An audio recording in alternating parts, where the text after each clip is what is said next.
How do you handle those extreme moments of grief and sometimes panic? Well, let's walk together and I'll show you 3 ways that you can get grounded fast.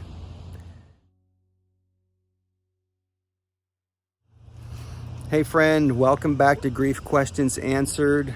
I'm Coach Eric, and it's my goal with these videos to share everything I've learned about how to navigate grief, find support in the loneliness of grief as well, and to live beyond the loss of a loved one. And if this grief tip doesn't help you today, I am confident it can and will help you at some point in the future. So be sure to bookmark this video to watch later on. And if you haven't done so already, click that subscribe button down below, as that's a great way to get notified of new videos like this and to show support for the channel. As you can see, I am in a different spot today. I'm actually at a retreat and I wanted to get outside. I wanted to shoot this video a little differently. But I also wanted to follow up with the video that I did last week about, and by the way, waves, we had a boat that went by. I wanted to follow up on last week's video about how do you help others when you're struggling yourself. But this video is about how do you handle those extreme moments of grief and panic, because they happen when we're struggling with the loss. When I lost Zoe, I remember trying to navigate those really difficult moments.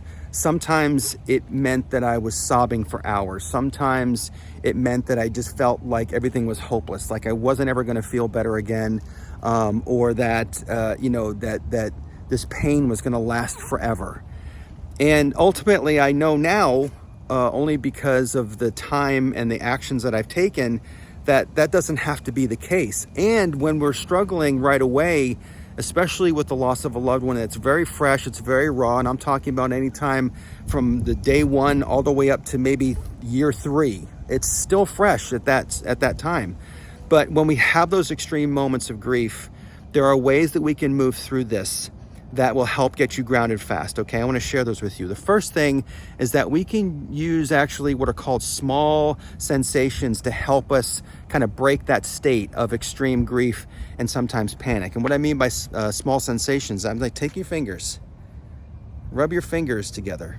That's it, just rub your fingers together.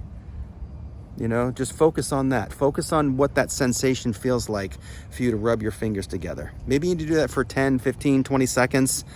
But focus on that. And if you find yourself kind of struggling and moving right back to that extreme panic and grief, then bring it back to this. Look at that. Focus on your fingers doing that. Now, if that doesn't work for you, the next thing you can do is what is known as a lower body breath. This is one of the quickest ways to tell your brain, I know I'm up here emotionally, and I know that things are kind of crazy right now, and I don't feel like it's going to do anything. But when you do a lower body breath, you're actually telling your brain it's okay to come down from that high emotional state, that roller coaster that you're feeling.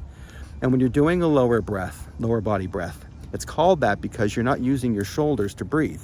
You're not going, when you do that, you're actually still telling your brain to stay in that extreme mode of grief and panic. And so by doing a lower body breath, it tells your brain, it uses the vagal nerve system to tell your brain that it's okay to come down from that. It's okay to come down from that high emotional state.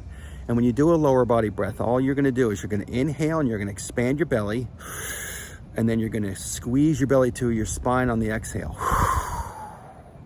Let me go down here. Inhale, exhale. You guys got to see my belly there, all right? It's all good.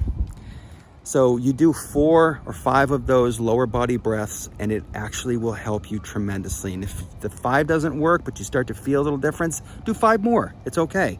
Okay, so that's the second way. The third way you can do this, and it's really easy, go for a walk. I hate to be prescriptive on this, but there's nothing better than to get up and go for a walk, especially when you're in that mode of where your emotions are way up here. Why? Because that motion of your feet walking step after step after step actually is very much like that sensation, the small sensation. you can focus on your step. Each step you're taking, one in front of the other. You just focus on your steps and just walk. Go for a short walk. Doesn't have to be long, doesn't have to be 5-10 miles. It could be a couple of miles. It could be that you're putting on some music that you like to listen to and just listen to that. So small sensations, lower body breath, and go for a walk. Those are the 3 ways that you can get grounded fast, especially when you're feeling this extreme grief and panic. As always, I hope this helps. If you have a question about grief that I can answer, please comment below, let me know. And don't forget to join us for the next emotional relief workshop, where you can go from emotionally high to emotionally grounded in 90 seconds or less. And I appreciate you watching these videos. I know I'm in a different spot today, but I just wanted to bring this to you because I feel like it can help you guys in those extreme moments. I look forward to seeing you again. Let's continue to walk together, and I will see you in next week's video.